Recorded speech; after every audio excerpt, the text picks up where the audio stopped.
The journey to the draft is driven by AAA. AAA, roadside is their strong side. Make AAA a part of your game day today. AAA, go ahead. With the 25th pick in the NFL Draft, the Philadelphia Eagles select. You're listening to the Journey to the Draft podcast. Welcome to the Journey to the Draft podcast, driven by AAA. I'm your host, Fran Duffy. We've got another fun show this week, and this is one of my favorite weeks in the college football calendar. Not only do we have a ton of really fun games this week with Alabama taking on LSU and some of the other big matchups around the country, but we've also got the first round of Senior Bowl acceptances. So we'll get into some of those big names, who is going down to Mobile, Alabama in late January. Ben, Fennell, and I will talk about that, as well as our normal repertoire of content there on Saturday Scouting to kick off the show. After that, I'm going to chat with Tony Pauline in Draft Buzz, get some of the latest word on the street from the draft analyst himself. Then we'll go into my scouting report segment, where this week I'm going to break down one of those players that's going to the Senior Bowl that we haven't quite talked about yet in the show, a little bit of a smaller school prospect and someone to keep an eye out on. And then we're going to answer one of your questions at home with our draft mailbag. Ton to get into in this show. Let's start it off now in Saturday Scouting. It's time for Saturday Scouting.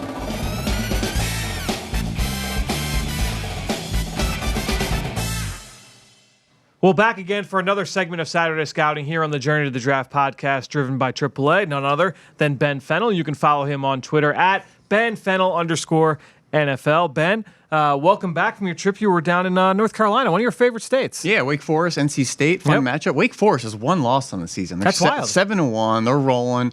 Big matchup with Clemson in a couple weeks here. Everybody's making fun of that division in the ACC, and everybody's just making fun of the ACC in general. Right. But Wake Forest, I mean, they got an interesting program, yeah. And it's not easy to get competitive teams out there. Right. There's 5,000 kids at the school. It's like $50,000 tuition. You can't get walk-ons there. So what they're doing now is pretty impressive. All right, well, let's get into this game, because we're going to do a little bit of a different structure for this segment this week, because we've got some big news to hit on. There's no Mr. Relevant this week, so I'm going to keep you on a little bit longer. We're going to hit on some of the big names of the Senior Bowl in the back end of our discussion, but let's get into this game, because some interesting names. And I know you were excited talking about some of these players from Wake Forest when you were down there, so excited to get your thoughts on some of these kids. Who gets the game ball after the win? Well, the game ball we got to give Jamie Newman, okay. The quarterback there. He missed the week before with an injury, came back. This kid's a big kid. He's 6'4", 230. He's thick. He's got a live arm. Greg McElroy compared his release and mechanics and the way the ball pops out to a Cam Newton. Wow. And the way the ball just flies out. This thing zips out with serious velocity. He's got some mobility. I think he was responsible for 5 touchdowns in the game, 44-10 win. A little banged up left shoulder there, which is concerning moving forward, but can win inside the pocket, outside the pocket, with his legs, in combination with the really unique scheme they have in the running game. It's a lot of zone read stuff, but they carry out the zone read much further than traditional zone read. So I sent you the piece I saw, right? Yeah, this week? just create some interesting kind of scenarios. There's some times where the quarterback will ride the mesh all the way through the line of scrimmage and turn into a lead blocker. It's wild. I don't know if I would recommend that, because one of these weeks he's going to get blasted by a defender. It might explain the issue he's got with his left shoulder. No question. And they actually didn't do that as much, so I think trying to protect him a little bit. But you think this kid's got some he's legit got some upside. tools. He's interesting. Yeah. So the guy that we could be talking about, he's a junior now, so he's eligible, but hasn't really got that national buzz. But potentially maybe next year. I hope he stays and be one of the senior darlings around the ACC. Maybe strike lightning in a bottle again. Sure. And, is this his first year as a starter? I think second year. Okay, yeah. Interesting. I know nothing about him. I haven't watched this Wake offense at all. So, I watched them last year with Greg Dortch, but literally I was just locked in on Dortch. So, no, you spoke very glowingly of him when you were down there. So excited to learn more about him. All right, let's get into your one-play takeaway. What one player which one play are you walking away from this game really having in the back of your mind? Yeah, so we talked Carlos Basham last week. Explosive player. Rashawn Gary Jr. Relentless. Yep, I think he's the Rashawn Gary type of player in that he's got some God-given athletic ability. Explosive, good first step. Just really lacks the details and the refinement and being a true pass rusher. Very stiff-hipped. And there was a play this week that I thought encapsulated that. There was a 3-man rush, bit of a sim pressure. The left tackle busted protection.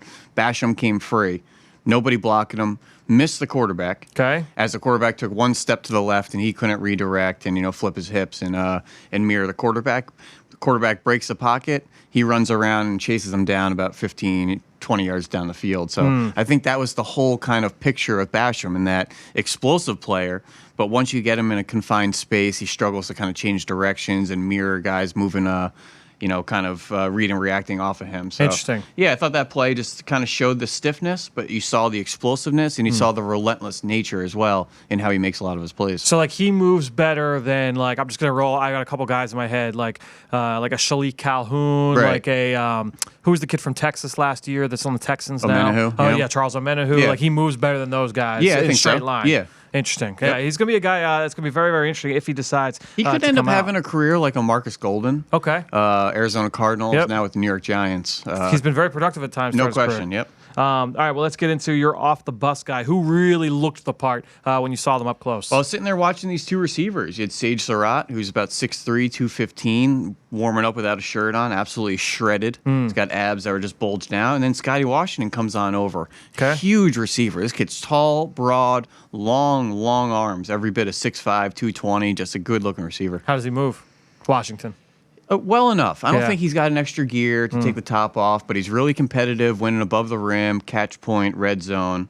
And if you get a smaller corner on him, he's not afraid to put his butt on you and just kind of post you up. And Surratt is a redshirt sophomore? Redshirt sophomore, technically eligible. Yep. But I hope he stays for another year or two. But he's definitely got the most upside as a receiver. He's 6'3", 215, right in the cream of the crop for a all-around wide receiver technician. Can win in the route, at the catch point, after the catch.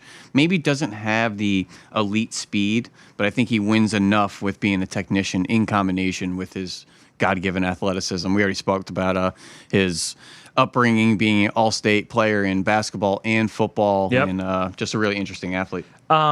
It seems to me, just talking to you about this team, Dave Clawson, who's the head coach there, they've really they've brought some talent in that if they come back, if they can keep all these guys here another year, they could make some noise next year. And when you go down the depth chart, it's really interesting. You just look at all the starters. Yeah. I think there was one that didn't have an R in front of his name. Interesting. So they're constantly getting kids in, sitting them down, adding weight to them, developing them behind the scenes, and then hopefully they're ready to go when they're upperclassmen. So he's making a reference, obviously, to them being red shirts. If Right. you look at on a college football roster, an R signifies redshirt freshman, redshirt senior, redshirt junior, so on And and so NC forth. State, very much similar. Yes, They like to get correct. kids in, sometimes undersized, and get them in the weight room, get them in that strength program, and add some pounds to them. That was always something when I worked at Temple that I struggled with, was watching high school kids and being able to project, okay, you know what, this kid is a 180-pound running back.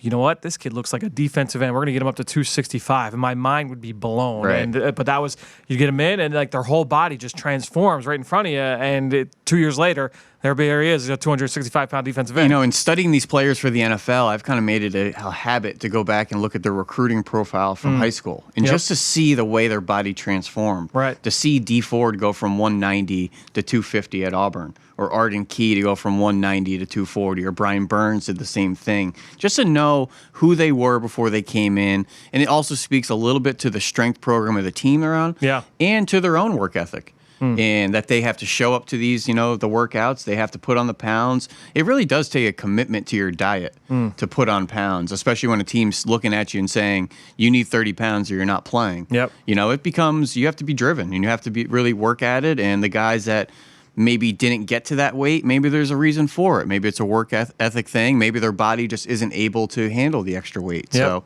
just another piece of the equation when evaluating these kids. Yeah, typically the weight doesn't come on. It doesn't look great early, so you got to put on the bad weight first. You look a Right. little bit doughy, and then now you have something to work And then with. just the whole conversation about going from college to the NFL, how much more weight can you pack on? Yeah. And sometimes you get maxed out in college. Yep. And that can also be a detriment to you as well. So all pieces of the puzzle there. All right, well, let's talk about some other developmental players. Who's a guy that was a down-the-road freak show, a player that you saw and you said, you know what, this guy's not eligible for 2020, but keep an eye on him for 2021, 2022, beyond. Yeah, I'm just going to go with both quarterbacks. So Okay. NC State started a true freshman, Devin Leary, was Okay. back-to-back Gatorade Player of the Year in New Jersey. Really interesting kid. Obviously, the lights were hot for him in his first start here, and had a couple nice throws. Strong-arm kid. He's got some mobility. But, just a name down the road there. NC State's going through some growing pains Yeah. with the young players. No more Ryan Finley and Kelvin Harmon and Jacoby Myers. And that group. It's just crazy to think 2 years ago they had Bradley Chubb and Jones and B.J. Hill and Kentravius Street and Naheem Josh Hines Jones. and Jalen Samuels on offense. So it was a good group. Matthew Days was a nice running back, and players all over that team. So just speaks to the way they develop players, and hopefully they have a new kind of crop coming behind them. And then Wake Forest, another young quarterback behind the scenes there, Sam Hartman, was star of the QB1 show. I think in season 2 with Justin Fields, but I'm not positive. Okay. But good-looking player with a strong arm that maybe will be the starter behind Jamie Newman. You like that? I have to go back and watch it. It's a fun show. Yeah, there's right? been 3 seasons of it so far, and if you like the behind-the-scenes kind of peek into sports, it's a high school kind of spin on things, so not quite the college at Last Chance U, not quite Hard Knocks or All or Nothing type of model, but just following these high school kids behind the scenes. You could follow a Tate Martell or a Justin Fields or a Sam Hartman here. So interesting. All right. Well, let's get into my takeaways from the week. And obviously, look, it wasn't the biggest week of college football in terms of highlight games, but the theme that we've hit on almost every week is like, all right, like I try and take care of my stuff.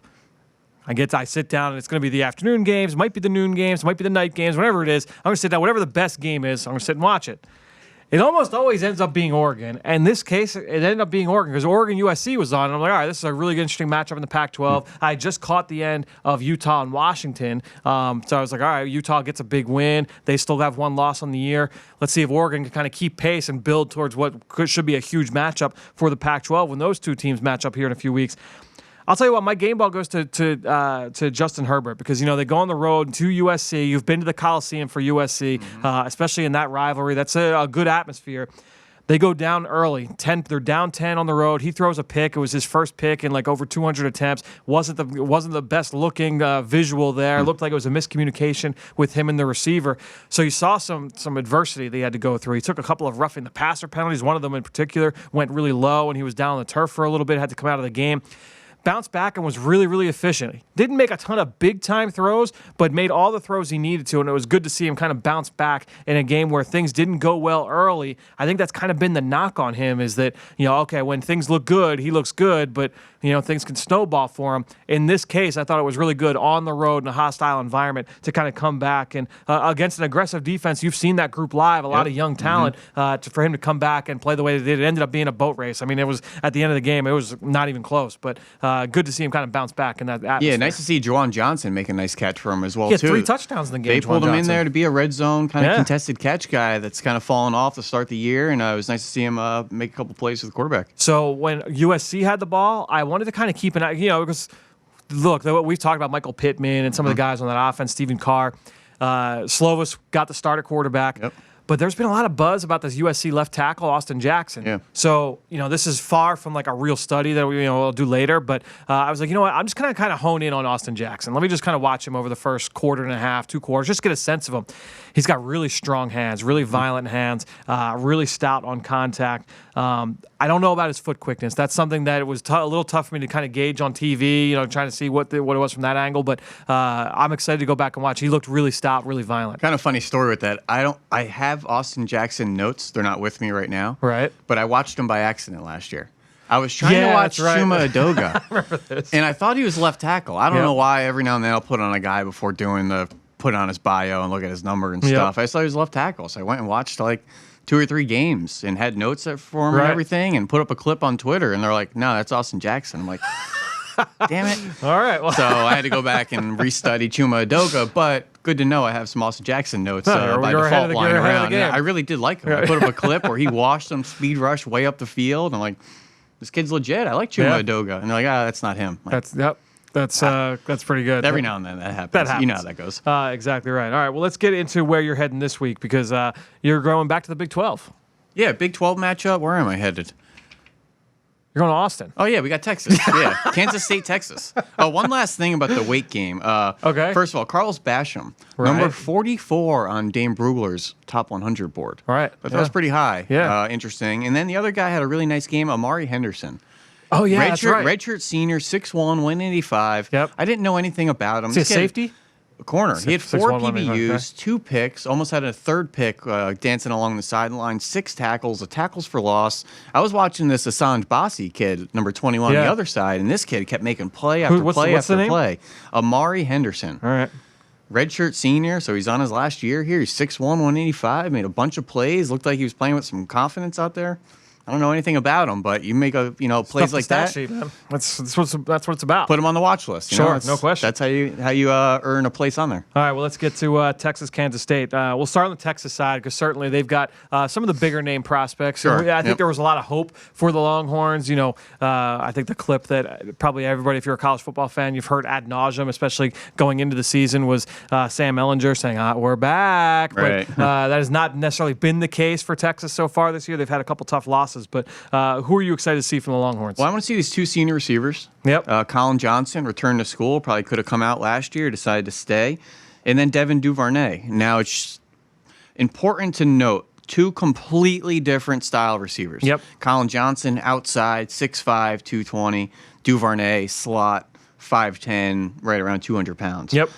So Duvernay is really interesting. I like him a little bit more. He's short. He's stocky. He's got kind of a thick frame. He does. For a slot receiver. Leading the country in slot receptions right now at 68, only one drop. So he's definitely that reliable third down type of security blanket for Ehlinger. Yep. Moving the sticks particularly. Doesn't have a whole lot of suddenness in his game. Doesn't have a whole lot of an extra gear to go get the ball. Not a super explosive player. But he's just a guy that you just want him on the field on third down. He has strong hands, can make catches in traffic. He's tough getting up the field after the catch. Not necessarily electric with the ball in his hands. He's like, it's not the first 5 to 10 yards with him. It's yards 10 through 15, Right. 10 through 20 where he gets that So extra mentally, gear. I'm like, okay, I need a slot receiver that's a little bit thick. Yep. That isn't super explosive. Right. But runs pretty deliberate routes. Yep.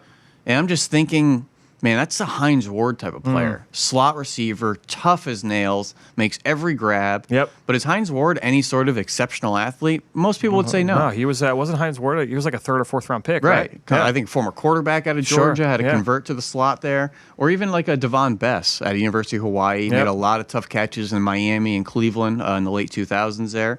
Not a super electric or an explosive slot player, but strong-handed kid, got up the field after the catch, fell forward, moving the chains there.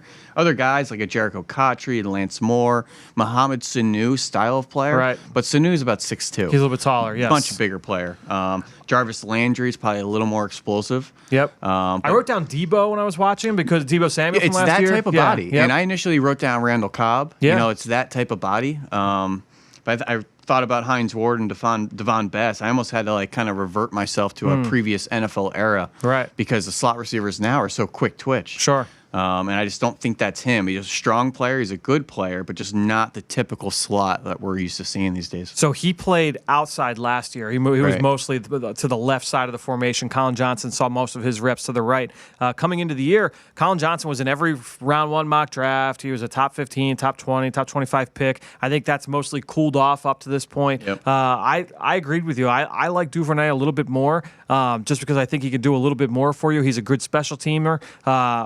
Yeah, I love the toughness. I mean, at the very least, I think you're getting a good number 4 receiver, a good blocker. And I think he's got a little bit more upside in terms of what he can be for you a little bit as well. Yeah, now Colin Johnson, let's just dig into him really fast. Yes. And we have to have a kind of a talk about these 6'5" receivers, which he's caught this year in a group of very, very good receivers. Explosive yes. receivers. Yep. The Alabama kids and Tylan Wallace, who just hurt himself, and C.D. Lambs of the world, and Sanault, and Yep. Jalen Rieger, and K.J. Hills. And I could literally just go on and on for about 20 other names before I get to Colin Johnson. I loved everything about Hakeem Butler last year. I thought he won in the route, inside, outside, catch point, yards after catch, and he goes in the 4th round. Yep. I liked him exponentially more than Colin Johnson. Now, Colin Johnson's got some nice plays at the catch point. He's tall, he's long, makes some nice back shoulder plays. But if this is how the NFL views this style of player, and there seems to be a systemic issue with these 6'5" receivers being productive in the NFL. I think here's my thing though, because I agree with that point. Except then I say okay, well, what about Devin Funchess? Right. Devin Funchess went in round 1, which you can argue whether or not he should have gone that high, and he didn't get a second contract with the team that did take him. But Right. he's been a starting NFL receiver. So I think is he the exception to the rule? Because I agree with you. I think that there's a big discussion to be had about those big-bodied guys that can't separate, but they Right. can go up and win. It's a really interesting debate. I mean, there's only so many Mike Evans on this planet. Yeah, There's you only have so to many be a guys freak. You're an alien. 6'5", if you're that guy. 230, Yes. running 4.4. Exactly. Like, that doesn't just walk around. Right. So Mike Evans is the exception. Yep. You know, the Dorial Green Beckhams of the world have some other things going on, off-field, upstairs type of deal. So I don't know. You know, I have Malcolm Floyd, Auden Tate, Ramses Barden. You know, it's that type of player. But I just keep going back to how I felt about Hakeem Butler and just saying, if this is how the NFL views these guys, not to mention those 20 other receivers in this class that I like much more and that I think are more prototypical receivers to win in the NFL, I don't know where to put Colin Johnson in this draft class. It's going to be very, very interesting to see how that pans out. I know you've got another guy on the defensive side you want to hit on with Texas as well.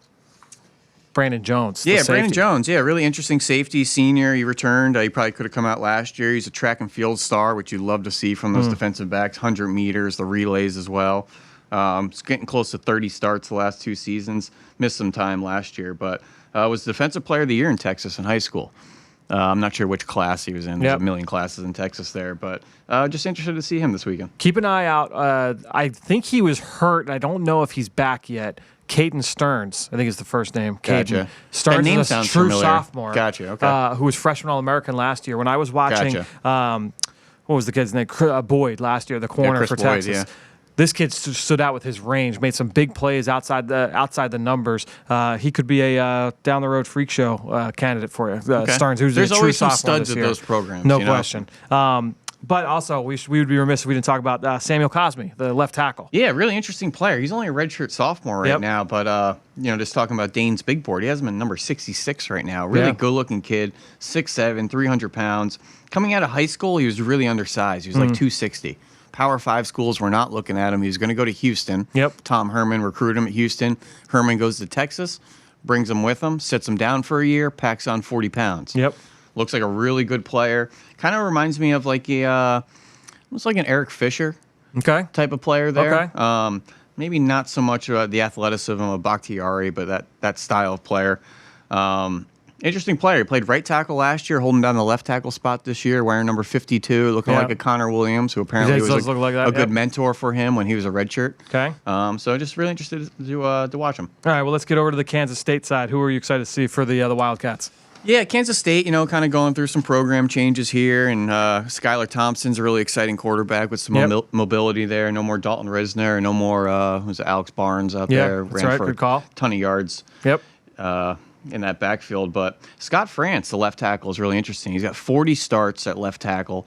He was the first true freshman left tackle to start there since 1988. And this was in 2016, obviously. Dalton Risner came out, was a center initially. Was going to move to left tackle until this true freshman said, whoa, pump the brakes there. This is my spot. And moved Dalton over to right tackle. Also interesting off-the-field story, announcing he was a homosexual. I guess did that in a really kind of unique way with the team, and everyone's really embraced that. Awesome. And it's been great. But he's a really strong kid. He's powerful, loves the grip strength, wants to torque defenders once he gets his hands on you. A little bit of a tight-hipped guy. Has trouble kind of redirecting inside moves and kind of running the arc there. I think he might be a better fit kicking inside. Almost like a Xavier Su'a-Fila coming out of UCLA. Interesting comp. Kind of reminds me almost like Evan Mathis. Who held down the guard spot for the Philadelphia Eagles and the Broncos for a little bit, or even like a J.C. Treader, who played some tackle at Cornell, moved to center, or moved to guard, and now has been center in Cleveland for a number of years. So that type of player, really interesting body type though. He's got this big belly on him. His calves and ankles are really kind of barreled. That's and how thick. Risner was built. They're all built like that there. When you look across the line, I don't know if it's just how they're spat in their ankles. It's literally like you could cut off his leg at the knee, and just put a cinder block there. They all have knee braces. They all have a lot of spat on their ankles and feet. So it might just be the aesthetics and the optics of it, for all I know. But it just looks like a really thick kid and really strong kid. And then you've got Denzel Goolsby as well. Yeah, another interesting player. This kid might end up being a better pro. He's been kind of played all over the place at Kansas State, from safety and nickel. He's even played a little bit of offense as running back and returner. Was the Gatorade Player of the Year in Kansas. His cousin's DeAndre Goolsby, the former tight end from Florida. I liked him, And apparently Goolsby's had some issues in his personal life as well. Their dad kind of left the family when he was in high school and really had to kind of take care of his brothers and his mom. Apparently had some tough living conditions and things like that. So always like hearing a player's dealing with adversity off the field. No doubt. He's a really athletic player in space and was a first-team All-Academic Big 12 last year. Good kid, leader, senior. Just excited to see him. You were watching him. He looked long. Yeah. Yeah. Arms hanging down to his knees, can make any play out to the numbers in the alley and that. Just need to figure out where he kind of fits right now. He's 5'11", 200 pounds. I don't think he's the caliber of player of a Desmond King. Okay. But it's that type of mold that would be his upside. All right, well, I'm going to get into my matchup here for this weekend. And look, I'm going to talk a little bit later with Tony about Alabama-LSU. Actually, before I even get into my matchup, I want to get you on the record. Alabama-LSU, you saw the Tide up close this year. Who do you like winning this game? Man, it's so tough, especially with the condition of Tua and the way LSU secondary is playing. I want to see those corners up against those Bama receivers. I'm going to go Alabama. Yep. I'm going to say 24-21. Yeah, I like Alabama in this game too. I think especially with what Auburn was able to put on film, and with Nick Saban having a couple weeks there to kind of stew on that, I kind of think Alabama. And I'll go even further, and I think the impact play of the game will be from one of the defenses. All right. Okay, I think somebody's defense needs to make a huge play and kind of turn the tides. I think it might. Who knows? And I don't know which side it's going to be. Obviously, I'm going to lean towards Alabama's defense making a play, and obviously make my prediction correct. Sure, but, right. Just not really sure yet. Yeah, I kind of think Alabama's going to come away with this one. They're going to find a way. But and that might be a game they play 100 times. They each win 50. Sure. There's studs on both sides. They're each playing really well. I have no allegiance or any sort of interest in either team winning. Right. Just a game you want to watch, though. So the other big one this week, or one of the when big is that game on, by the way? That one, I believe it's a 7. Okay, so good. which I'm hoping. So I've got my afternoon from 3:30 on cleared. I just got scared. I was worried about my game, which I think is 2:30 local, 3:30 Eastern. Okay, so we should be off the air, yeah, and I'm so. leaving Sunday, so we'll be in good shape. So it's going to be me and the baby from 4 o'clock on. Okay. So he's going to be catching some of the later games, and then he'll be going to bed right when Alabama-LSU kicks off. You got to set up a kind of a test before the game, like a Bama toy and an LSU toy, and see which one he crawls to. We'll figure it out. All right. All right. So the other big one this week, there's a few big ones actually, but not one of the other big ones. Minnesota against Penn State. And I think one interesting thing to look at here for this one, you've got Rodney Smith, the Minnesota's got a nice run game. Rodney Smith is still there? He's still there. He's like an 8th-year senior. All right. But he's there for the Gophers' run game. And to me, if they're going to win this game, I think they got to get those guys going and kind of control the clock. Penn State's offense isn't great, but they're expecting some snow. We're expecting some weather there in this game. So I kind of think, hey, Minnesota at home, establish the run. Rodney Smith going up against this Penn State defensive front seven. Yetur Gross-Matos, Cam Brown, that's a nickel Sam linebacker, really big, long kid that plays out in space but can be an impact player against the run. We've talked in the past about the sophomore linebacker Micah Parsons, who Ross Tucker in the preseason compared to like a Saquon Barkley / LeVar Arrington comp. So you talk about freak athletes at the linebacker spot. Yeah, what are they doing out there? Right. But Robert Windsor, a senior defensive tackle. So that's kind of the matchup for me in this game, is that defensive front seven for Penn State going up against this Minnesota run game. I haven't watched Rodney Smith though. Have you watched I think him I at have all? notes on him somewhere. I thought he came out last year. Okay. Yeah, I think he was given 2 years of injury exemption eligibility. At least or something. one for sure. I swear I did a game of his 5 years ago when Mitch Leidner was quarterback. Mitch Leidner. I can't believe he's still there. He was in for round 1 mock drafts in the spring. I think Rodney Smith lost carries to David Cobb one year. I think he was sharing with 5 years him ago. and Lawrence Moroney came into the same high school class. But yeah, definitely check out for the weather there. I'm sure PJ Fleck's making it rain with that new contract he got. I'm pretty sure they are expecting a little bit of snow. Okay, good. Yeah, the same snow that's in Green Bay right now is making its way over there. Right, as long as it's not in Austin this weekend. Well, I think you're going to be safe. All right, let's get into the Senior Bowl. I talked about it at the top of the show. It's always exciting the first week when those first set of announcements come through. There's been, I think it's 14 guys. So we're not going to dive super deep into each, but I thought, you know what, the two of us, why don't we just kind of give quick little elevator speeches, what we thought. And if there's a longer discussion to be had, we'll talk about it. First one, Cal safety Ashton Davis, 6'1", 201 pounds. Quick thoughts on Ashton Davis. Haven't really done a full study on him. Okay. I know he's a track star off the field. Yes. He's got some really good athleticism and speed. I'm not sure his fit at the next level. Yep. I think he needs to get stronger. And I'm not really sure if he's going to be a true safety or a guy that can come down and maybe guard some tight ends. Yeah, I watched him in the summer, so I haven't done the senior film yet, but this kid's an explosive athlete. The track stuff carries through for sure. I mentioned the interception I saw watching the TV copy of the Oregon game where he just looked so fluid with the ball in his hands. He's a legit athlete, so he's going to be a lot of fun to watch. Former corner, made the move over to safety. I do worry a little bit about the instincts, being able to key and diagnose, things like that, but very high upside. Free safety post player type there for the Cal Bears. All right, let's go with another Cal Bear, Evan Weaver. I mean, I would argue, and Jim Nagy, the executive director of the Senior Bowl, has said this, maybe no player has improved his stock more than Evan Weaver this year, based off what I studied.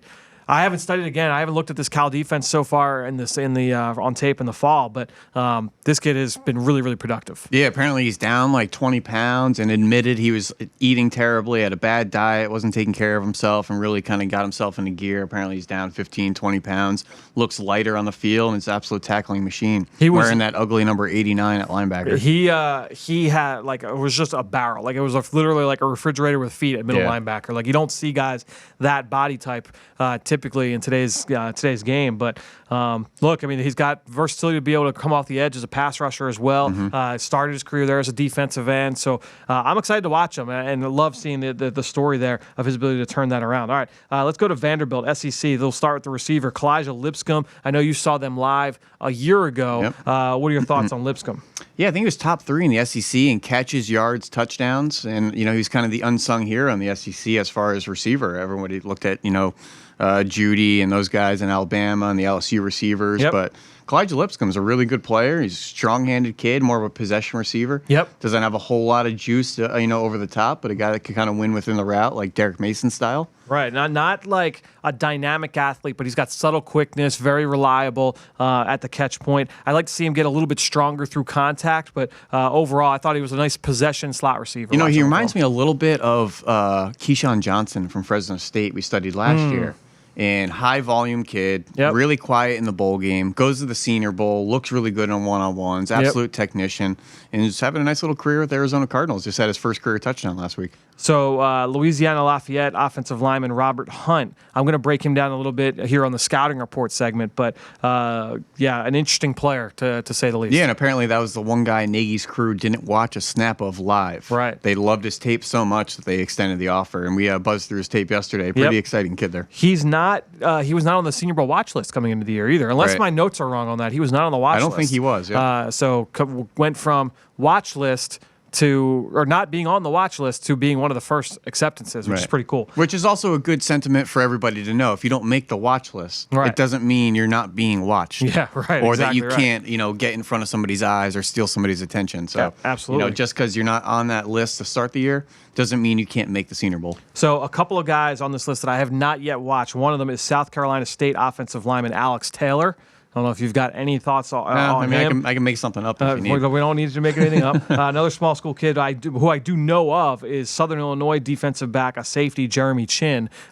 He is from. The name sounds familiar. I might have his bio info. I don't think I've studied him. Yeah, I know there's been a lot of buzz about this kid. There's another small school safety that I have watched that has a lot of upside. We'll get to him in a bit here. But those are the two names that I have not watched yet from the initial acceptances. But let's stay with Vanderbilt here. Running back, Keyshawn Vaughn. Explosive. I mean, that's the name of the game for this kid. Yeah, really good player. Did his game last year against Florida. Had an awesome first quarter. I think he took a run 70 yards, a screen 70 yards, then he got hurt. And really kind of took the wind out of that Vanderbilt offense there. But really good player. He might end up being a better pro. Illinois transfer, goes to Vanderbilt. Right. Pass protection was a concern for me. That was the one issue that I had watching him on film. Then also the tight end, Jared Pinkney. We talked all summer about, hey, there's these skill guys down at Vanderbilt. Keep an eye on. Pinkney, Lipscomb, and Keyshawn Vaughn, all three going in the Senior Bowl. People may say, I like the Grant Calcaterras of the world, or I like Harrison Bryant's of the world. Yep. Pinkney puts his hand in the ground. Pinkney's 260. Yep. Pinkney's a guy that will block for you in line. Yep. He's got big, soft pillow mitts that will pluck balls in the red zone, skills. and no question. Yep. He's big, and he's got a big butt on him. That thing waddles down the seam, and he could really put that kind of size on linebackers and safeties and win at the catch point. He's not a guy that I would say he's not as dynamic as like O.J. Howard if we're talking about three-down players. So I don't think he's going to be He doesn't move like an O.J. Howard no, either. He's not that kind of an athlete, but he's going to play in the NFL. No question. No question about it. Harrison Bryant, another tight end. Yep. He's a little bit, I don't want to say the opposite, but this kid is a fluid, smooth athlete. Yep. Everything he does is really fluid. Leading the country in receptions by tight ends right now. I think so. Florida Atlantic did last year as well. I think he had 50-something catches. Lane Kiffin really knows how to get him down the field in that kind of spread-out offense. Not a sharp route runner, and at his size, there's going to be questions about his ability to play in line, but he does get after it as a blocker, really aggressive at the point of attack. If you watch his game against Ohio State, they played them week 1. Dude, he showed in that game because he knows everyone's watching that film. Right. He'll get after people. And those Sam linebackers out in space, the safeties, the nickel corners, he was getting after. I think I had a comp written down. It might have been like Jacob Tammy or something. Oh, I remember him with the Colts a couple years ago. Yeah, interesting. Very interesting. All right, then we got Davey On Taylor, linebacker from Colorado. Really interesting story. Oh, you write down outside linebacking track star? I'm in. Yeah, let me watch this kid's tape, and that's what he is. He was a track star. Didn't play high school football because of family religious reasons, and the day that the games were being played on, ended up going JUCO.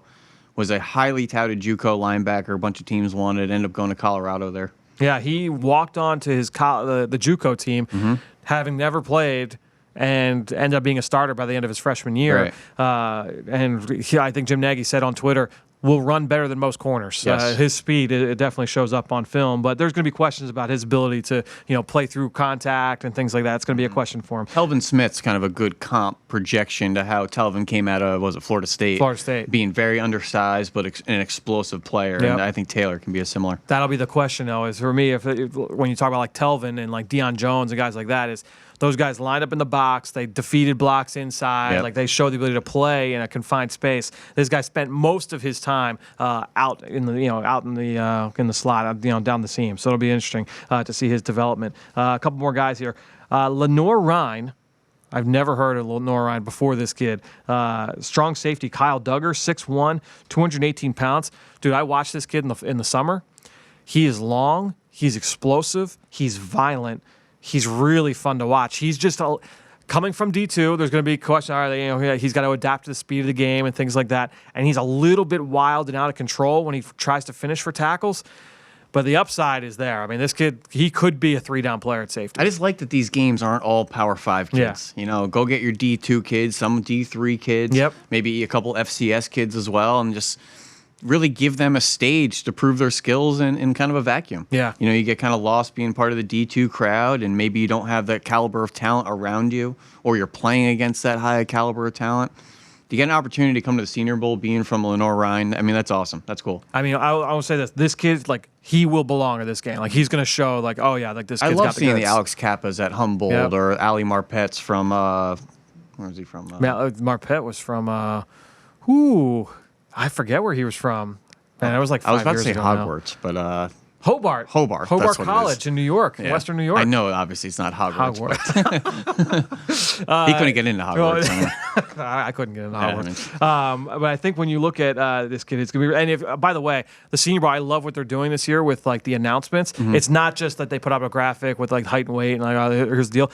They have all these videos that they're making with the kids, like when they find out or how they get invited. So with like NFL alumni or just cool. The one with Duggar was like the coach announcing it to the whole roster, and like you had the whole video. It was almost like the walk-on video. I know there's a whole like team of people down there now with Jim Nagy, and they've done a great job on social media and the graphics and the graphic designing and those videos. But in my mind, I just picture it's a one-man crew, and Jim Nagy's like calling players, watching tape, editing film. He's on Photoshop making the graphics. But I know there's a lot of people on his team down there, and they've done a really good job since he's taken over the last, I don't know, was it calendar year? Yeah, exactly. One other guy actually I have not watched yet. Have you watched the Purdue tight end, Bryson Hopkins? He's gotten some buzz. I think so, but I do not recall my notes on him. So he's 6'4", 240. I know the guys at the Draft Network are really high on him. Gil Brandt said he was his number one tight end coming into the year. That's right, yeah. So I know he's gotten some buzz. I just have not studied him yet, so I'll be studying him soon. Liberty, they've got a big receiver, Antonio Gandy Golden. I watched 2 games. This kid's big, 6'4", 216. Yep. We talked about the big kids earlier with like Colin Johnson.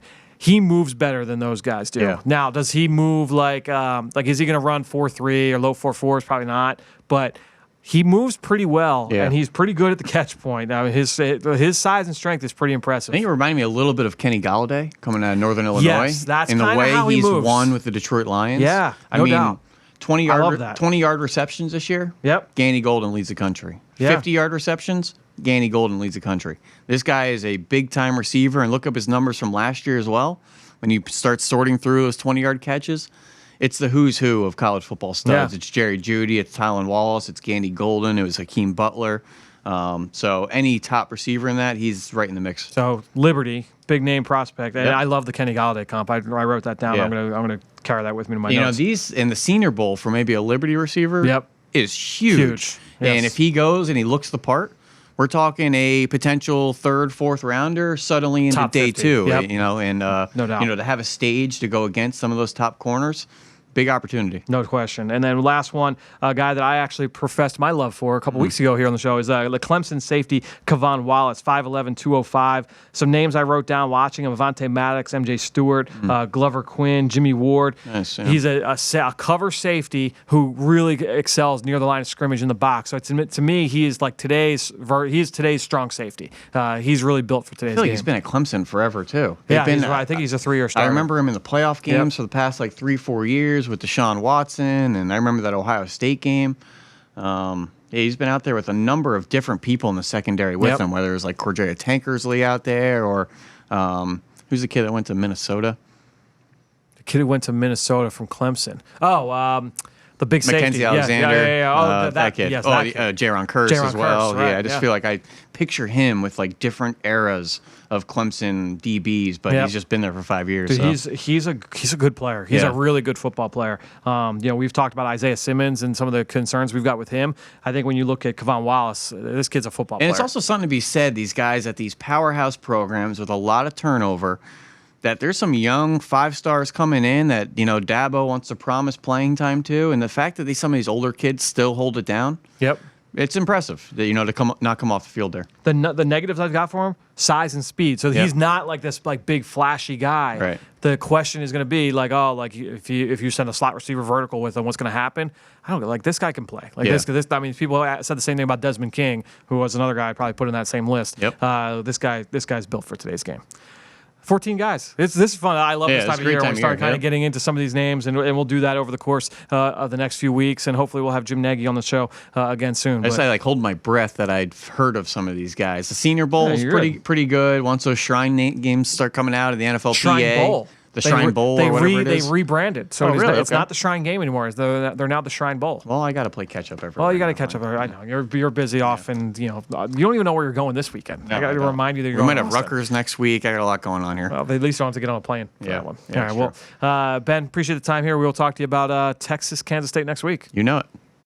Well, great stuff from Ben. You can follow him again on Twitter at Ben Fennell _NFL. Appreciate everybody that promotes all this podcast on all forms of social media, whether it's on Twitter, Facebook, wherever. But the number one way to support the show is to go on to Apple Podcasts or Stitcher. I should have said this at the top of the show. I try to remember to do it at the top of the show. Don't always remember to do it at the top of the show, but go on wherever you listen. Leave us a rating. Leave us a comment. It's the best way to throw us your support. We appreciate everything you guys do on social media, but the best way to kind of boost us up the rankings and make it visible as more and more people are looking towards the NFL draft process. Maybe their teams around the league are starting to fall off in terms of the standings, and they're looking ahead to see how they can improve for 2020. That's the best way for them to get their eyes and ears on the show, is for you to go on and leave a comment, leave a rating, boost us up the rankings just a little bit. All right, let's get to the next segment of the show. Time for Draft Buzz here with Tony Pauline.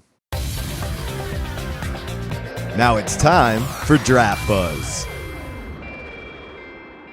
Well, joining us once again here on the Journey to the Draft podcast, driven by AAA, our good friend Tony Pauline from the Pro Football Network, the draft analyst extraordinaire. Tony, welcome back to the show here for another segment of Draft Buzz. And we're going to start, we usually talk about players to start things off, but I'm interested to get your thoughts. You know, we've got more coaching movement. We saw Willie Taggart was let go at Florida State. Rutgers is also open, so 2 Power 5 jobs are already open. It's only a matter of time, unfortunately, but before we start to seeing some of the same things happen in the NFL as we get closer and closer to the end of the regular season. So I'm interested to get your thoughts. Obviously, you're talking with people all across the country.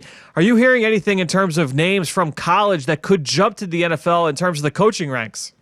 Yeah, right now, I think one of the coaches that's going to be the hottest candidate in the offseason, when teams in the NFL specifically start looking for coaches, is Matt Rule of Baylor. Teams in the league absolutely love this guy, and I think they're going to line up for his services. Remember, Rule almost had the Jets job last year, except the Jets wanted to handpick his assistant coaches. He said no way. He stayed at Baylor. You look at what he's done at that Baylor program, basically resurrecting it from a point where people thought the program itself should have been shut down. He's known as a terrific offensive mind. He's done a great job with the quarterback down there. He has NFL experience. I know you're familiar with him from his days at Temple when he did a great job with that program.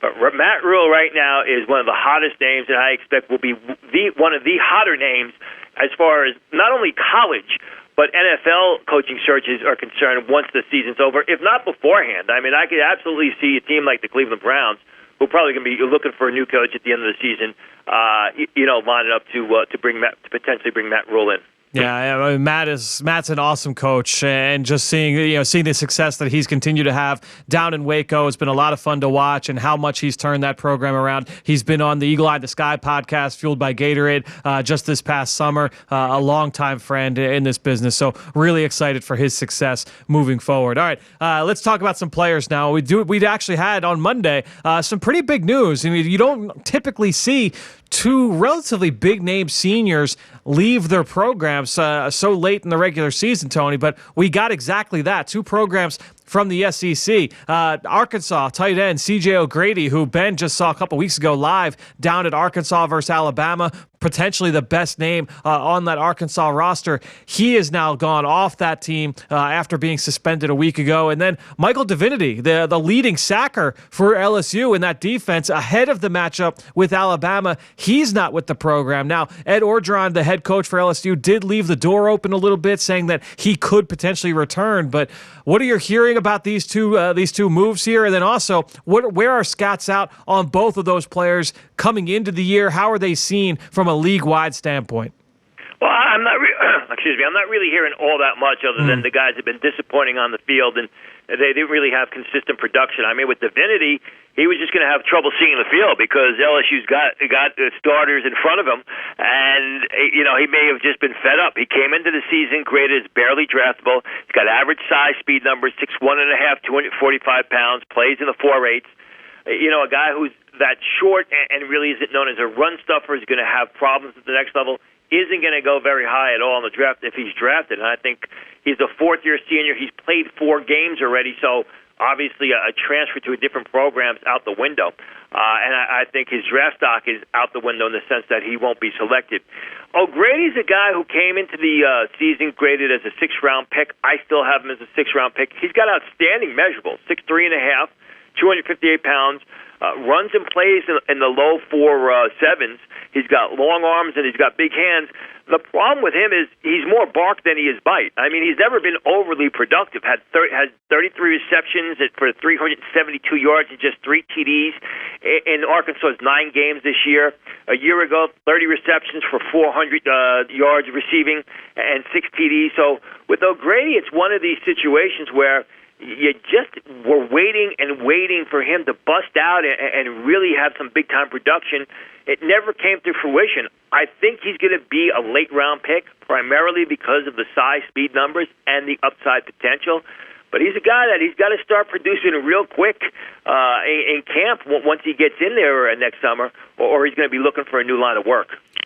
Yeah, I'm pretty sure, if I remember correctly, we made the comparison to Dawson Knox when Ben and I talked to him a couple of weeks ago, and you talk about it from a size standpoint, the lack of production, maybe not quite the athlete that Knox was at Ole Miss last year, but an interesting comparison nonetheless. All right, let's get into somebody who's helped their stock. Who's your stock up option here this week for the segment? Well, it's got to be Andrew Thomas, the left tackle from Georgia. There's been nothing but primarily bad news coming from the tackle class, the Lucas Nang injury. the Walker Little injury, Tristan Wirfs, leaning towards returning to school. It's time for some good news from that position. And Andrew Thomas has been a standout. I mean, you look at what they did against Florida this week, basically shut down Grenard and Zuniga, did not have a single sack in that game, either of those guys. In fact, the entire Gator offense did not have a sack, kept his quarterback upright and clean, very athletic, terrific footwork, still a little bit raw and rough around the edges in some areas, but right now he's my number one tackle. I think Andrew Thomas is going to be the purest left tackle prospect as we move towards the 2020 draft, and he continually gets better. It's sort of a competition between him and his right tackle partner, Isaiah Wilson, who's also an outstanding tackle prospect, and I think a guy who could go late first round. I'm hearing that Thomas is expected to enter the draft. I haven't heard otherwise. And when he enters the draft, he's going to be a high pick. And when I say high pick, I think he's going to be a top 15, top 12 selection next April. Yeah, I will say with my limited exposure to him, he certainly looks like that level of prospect, certainly a blue chip level player. All right, Tony, let's get into a small school player. We talk about someone from the cream of the crop in the SEC with Andrew Thomas, who's someone outside the Power Five that fans should definitely be aware of, because this is the time of year where some of those guys start to get a little bit more buzz on a national scale. Yeah, keep an eye on Chris Williams, the defensive tackle from Wagner. A couple of years ago, we saw one of their offensive tackles who stood out in the Shrine Game in the Senior Bowl and ended up getting selected late in the draft. Well, now it's the other side of the ball, Chris Williams. He goes about 6'2 and a half, 310 pounds. He's got 50 tackles this year, 8.5 tackles for loss, even though the fact is Wagner's 1-8 this year. I mean, Williams is a guy who came into the season graded as a street free agent, which basically meant that scouts thought, he may get an invite to camp. But he's really stepped up his game. And you look at that size, you look at the production. If he puts in semi-decent testing numbers, I absolutely think there's a chance that Williams can slide into the very late rounds, the very ending rounds of the draft. I think we'll see him in the postseason. I don't know if it's the Shrine Game, but I think absolutely the NFLPA game at the very least. And when you get a guy that big that's got that kind of production, especially on a team that's been that bad, it tells you that he's playing hard every down. These scouts got to stand up and take notice of him. So Chris Williams, the defensive tackle from Wagner, is a small school sleeper to keep an eye on. Yeah, certainly a guy that's produced here late in the season or late in his career to kind of get on the radar. And I think another guy you could say that about is the Arizona State wide receiver, Brandon Aiyuk. We've talked about him a little bit. A junior college transfer, was a backup most of the year last year with Arizona State, sitting behind N'Keal Harry, who went in the first round.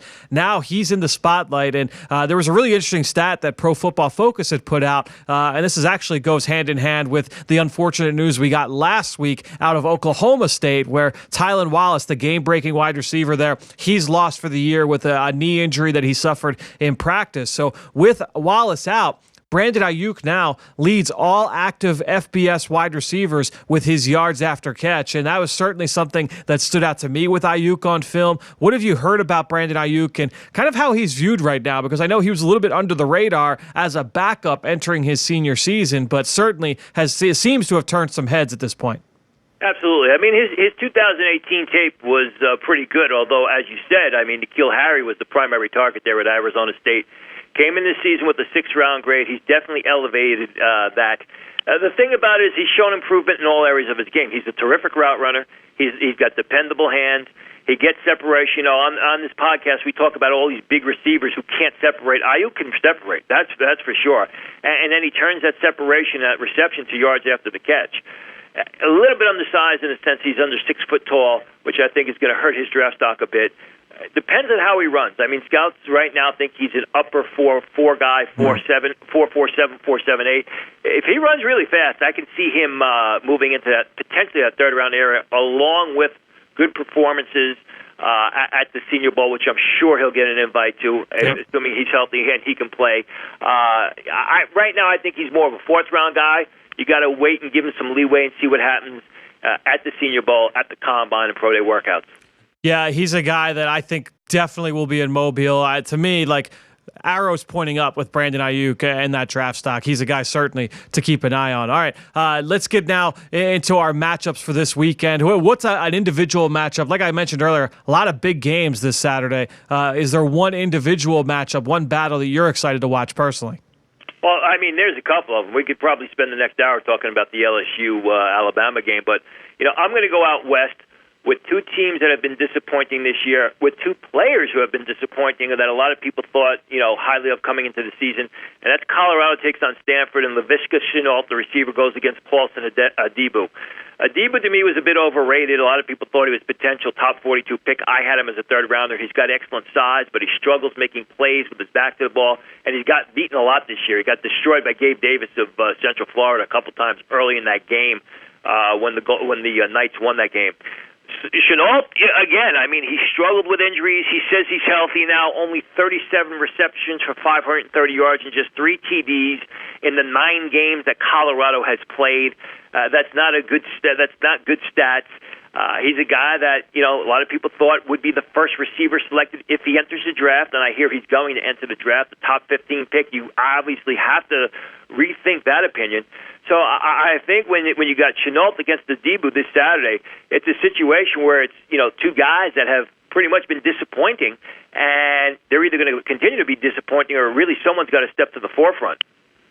Yeah, it's going to be a very interesting matchup there. Certainly Shenault looking for that big breakout game this season in terms of the eye-popping numbers that we just haven't seen with him in this new scheme. I am going to go with the low-hanging fruit. I am going to go with that Alabama-LSU matchup. And Tony, there are so many individual battles we can look at here. Obviously, talking about two of the best teams in college football, number 1 and number 2, depending on what rankings you look at. But I think when you look at this, one matchup I'm excited to see is going to be with these skill players. You look at Alabama, that receiving core, Jamar Chase, Justin Jefferson, going up against this Alabama secondary, namely with the corner Trevon Diggs. We've talked a lot about Diggs over the last few weeks and really over the course going back to the summer. I'm a big fan of the way this kid plays. This will be one of the first tapes I look at when I go back and watch him after the season. You're talking about a big, long, athletic kid with competitiveness, with ball skills, going up against an LSU passing game that most teams have struggled to stop this year. They've been, when they're in rhythm, they are very, very difficult. Jefferson and Chase complement each other very well. They both have big playability and also have been very reliable at the catch point for Joe Burrow. So that's certainly a matchup I'll be keeping an eye on this game. I'm interested to get your thoughts as well. Listen, I love Trevon Diggs, and I said coming into the season that if he stayed healthy and played up to his level of ability, he's a top 15 pick. There's no doubt about it. Everyone talks about the kid from Ohio State, the cornerback. That's understandable. But when you look at Diggs, he's got the size, he's got the athleticism, he's got the speed, he's got the bloodline, he's got the ball skills. For a guy that's big, who is that as big as he is, the ability to make plays with his back to the ball, get his head back around and locate the pass and position himself against receivers, it's really something to watch. Now, really hasn't been tested this year. Because they haven't really played too many good passing teams, not too many good receivers. So this is a huge test for Trevon Diggs. And Justin Jefferson has taken off in large part because Joe Burrow has taken off. So both of those guys, Jefferson and Burrow, obviously have watched their draft stocks increase with good seasons. This is a big test for Diggs, and I think he's up to it physically. It's going to be something to watch. I love his ball skills, but it's going to be the toughest test of the season, not only for Diggs, obviously, but also for Alabama in a game that's going to be closely watched around the nation. And I don't want to put you on the spot, but even thinking about it on the other side with, obviously, look, we've talked so much about these Alabama receivers and Jerry Jeudy and Henry Ruggs and, the rest of those guys down there. Going up against this LSU secondary, there's been a lot of buzz about the true freshman corner, Stingley down there, Derek Stingley, but the safety, Grant Delpit, obviously a very athletic kid who can excel in coverage and play in the post. You talk about the rest of that LSU group. They've been, some of these guys have been talking about as future first-round picks. Delpit, he's going to be put to the test this week, namely because I think the one question you have about him is his ability to be a consistent tackler. And I've said this before on this podcast, against these LSU receivers in the quick game, if you take a bad angle or if you make one misstep in terms of being, if you miss a tackle, they're going to make you pay. It is a tough group to be able to keep contained. So you have got to be sharp when you come downhill and make tackles. This is a big test for Delpit. It would not surprise me if he's kind of put under the microscope in this game from a tackling standpoint. Well, not only Delpit, but Kerry Vincent Jr. As well as the other cornerback, Christian Fulton. Yes. I think everyone talks about the Burrow Tua Tagovailoa matchup. I think this is a tougher matchup for the Alabama offense against that LSU defense, especially with that secondary. I think it's a tougher test for Ruggs and Jerry Jeudy and Tagovailoa going up that going against that LSU secondary, which is NFL caliber. I mean, you could basically take those 4 starting guys and the nickelback and literally put them in most secondaries in the NFL, and they would flourish. That's how good these guys are. So, while I think, we talk about the Trevon Diggs Justin Jefferson matchup, that's a good one to watch. Yep. But really, Alabama better be, you mentioned Grant Delpit, and I agree with you to an extent. I think Grant Delpit's an exceptional player. I believe he is battling an ankle injury this week, as Tua Tagovailoa is.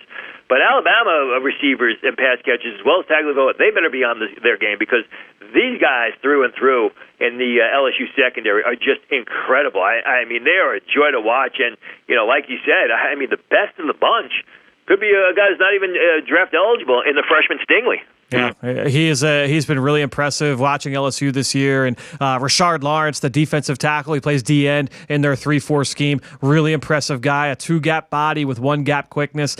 He's a very disruptive player. So it's going to be a fun one, man. I am excited to be locked into my couch. 7 o'clock, I believe, is the start time for that game, Alabama versus LSU. Well, Tony, let's now get into our mock draft roundup. And we've got a really good one this week, one that I'm very interested to get your thoughts on. We're going to go to Joe Giglio from NJ.com, has the Eagles picking 18th and taking South Carolina defensive tackle Javon Kinlaw. What are your thoughts on Kinlaw? The value there in round 1 certainly has helped himself with how he's played as a senior. I think he's answered a lot of the questions some people have had, but has he helped himself this much now that I think he's going to be in that top 20 discussion?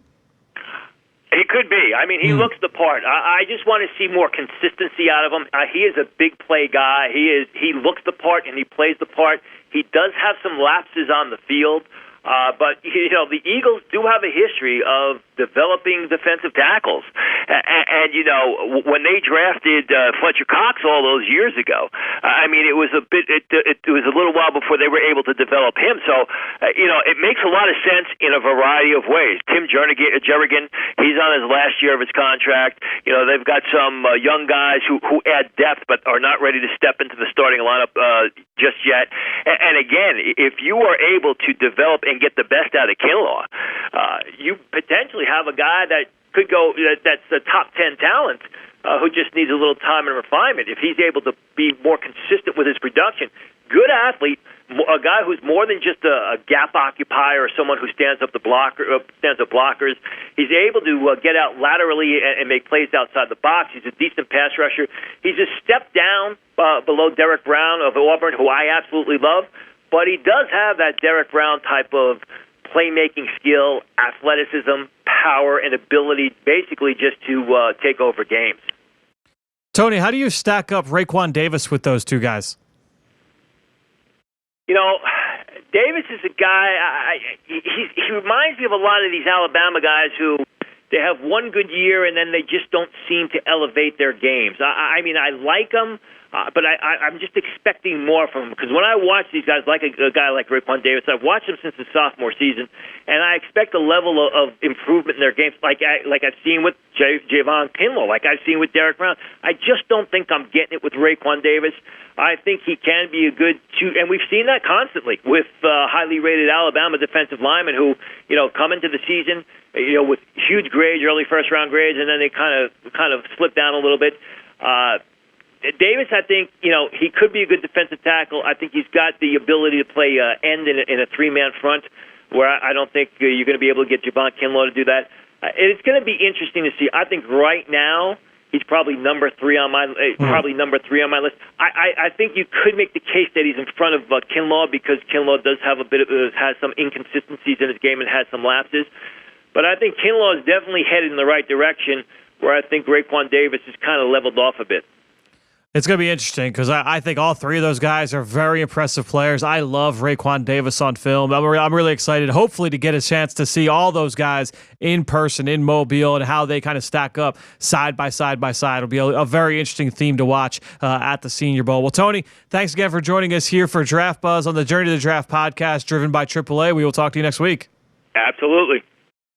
Get a behind-the-scenes look at life with the Philadelphia Eagles on the Eagles Insider Podcast, presented by Lincoln Financial Group. From football to pop culture, no topic is off limits with Eagles Insider Dave Spadaro. Subscribe today wherever you listen to podcasts. And really, this week was a really fun episode of the Eagles Insider Podcast with Dave because he caught up with Alec Halaby, who is a really integral person to this whole operation here with the Philadelphia Eagles. And if you're into analytics and the statistical analysis behind football and everything that goes into that, that's an episode you probably want to go listen to, so go check that out on the Eagles Insider Podcast with Dave Spadaro. All right, let's get into the next segment of the show here on the Journey to the Draft Podcast, driven by AAA. It's time now for a scouting report. Dim those lights. We're headed to the film room for the scouting report. All right, so I teased it earlier in the show. The scouting report this week is going to be on Robert Hunt, an offensive lineman here from Louisiana Lafayette. Louisiana is now what they are affectionately called. But as I mentioned earlier, he wasn't on the Senior Bowl watch list coming into the year, so very much off the radar. But this guy played his way to the game in Mobile. 4-year starter down there for the Ragin' Cajuns. This is his first year at right tackle. I think this is because they've got a left-handed quarterback, so they want to put him on the blind side. He was at left tackle last year, and before that, he was a 2-year starter at left guard. Watching him this year, he also got snaps at right guard. So this is a guy that's played all 4 positions, both guard spots, both tackle spots along the offensive line. Very, very impressive for a college offensive lineman. So you love that positional versatility. 6'5", 314 pounds, solid height and weight. He's got pretty big hands, got pretty good length for the position. So from a body type standpoint, certainly looks the part. What stands out right away, this guy's got good initial quickness out of his stance. He's got the athletic ability that you're looking for. Change of direction, natural knee bend, very comfortable on the move, looks good in reverse. He's got good feet. Most importantly, maybe, he's never on the ground. I love his balance. So this is a guy that's got a good athletic profile, should test well when we get to the combine and pro day and that part of the process. I mentioned he's got the feet to be able to protect the corner. I do think he's got some tackle ability, probably a better fit at guard, but I do like that he's got some foot quickness to him. He can recover pretty well if he's beaten upfield. I thought his strength, he looked I thought it looked solid on contact. In terms of dealing with a bull rush, he was able to drop his anchor by his second or third step more often than not. So this is a guy I thought had some pretty good strength. And I mentioned his athleticism, very fluid puller,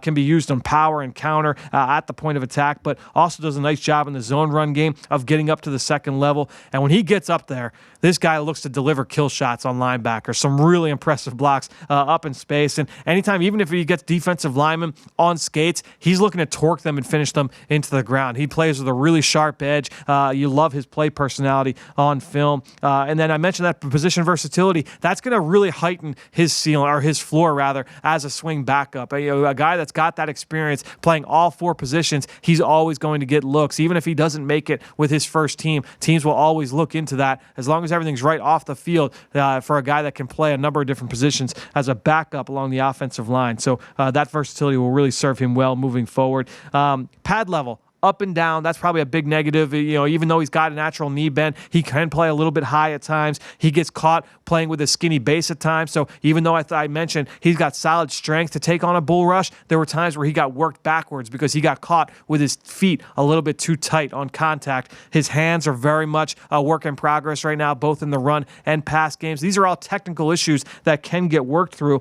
at the next level. He's got to show at the Senior Bowl and at the combine, things like that he's coachable. So that's going to be something to look for moving forward. Not a powerful guy that's going to consistently drive opponents backwards at the NFL level. So we'll need to get a little bit bigger and stronger from that standpoint. But overall, I wrote down that this kid is an athletic bull in a china shop. That's his play personality. Needs a lot of work with his hands, his base, his consistency with his pad level. But there are tools to work with, and I like the versatility there. I like him best in a zone scheme where he can kind of leverage his athleticism up to the second level. I see a potential starter at either guard or tackle, but I think that there will be patience needed there.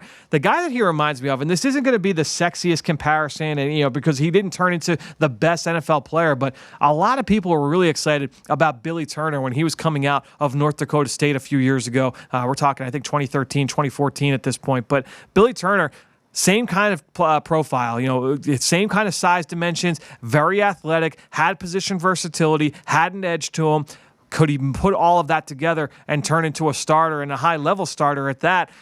hasn't quite gone as well. He's been on a bunch of teams. He's kind of bounced around. He's now a starter for the Green Bay Packers, has been at right guard for them all season long. So not that he turned into a complete bust, but this is a guy that I think has a similar profile. We'll see if he's able to reach that full ceiling. But Robert Hunt, very, very interesting player. So a guy to certainly keep an eye on moving forward here as we get closer and closer to the Senior Bowl. All right, let's wrap this show up. It's time for Draft Mailbag. Now it's time to hear from you, the fans, in the Draft Mailbag.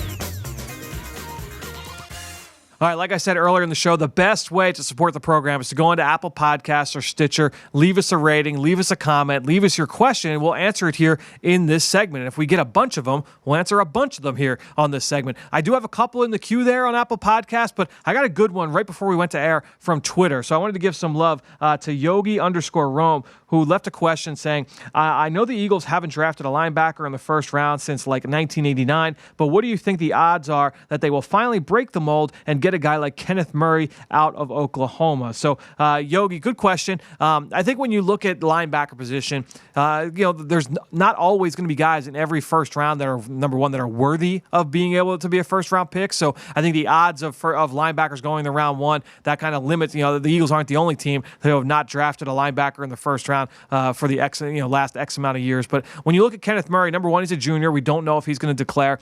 I have not studied him yet. I know Ben, he saw him live and was really impressed with him. We'll see if he ends up going into that first round or top 50 picks. But from what I've seen, looks like a big kid who can run sideline to sideline, make plays. We'll see if he ends up in the first round. But I think ultimately, when you look at linebacker, Ben and I have actually had these discussions, with other players around the league in terms of that position. Unless you're like a big time playmaker, you can find guys that can come in and play competent, functional football for you. In the second, third, fourth, fifth, sixth round, those guys, you can find those guys. So it's an interesting philosophy if you want to spend high picks on positions that are going to be high impact for you and create big plays both on offense and on defense. Pass rushers, corners, wide receivers, quarterbacks. I mean, those are the positions that typically get the most love. Obviously, offensive linemen as well if you play the tackle spot. So, those are it's an interesting discussion to have, certainly when you're talking about the linebacker position in general. But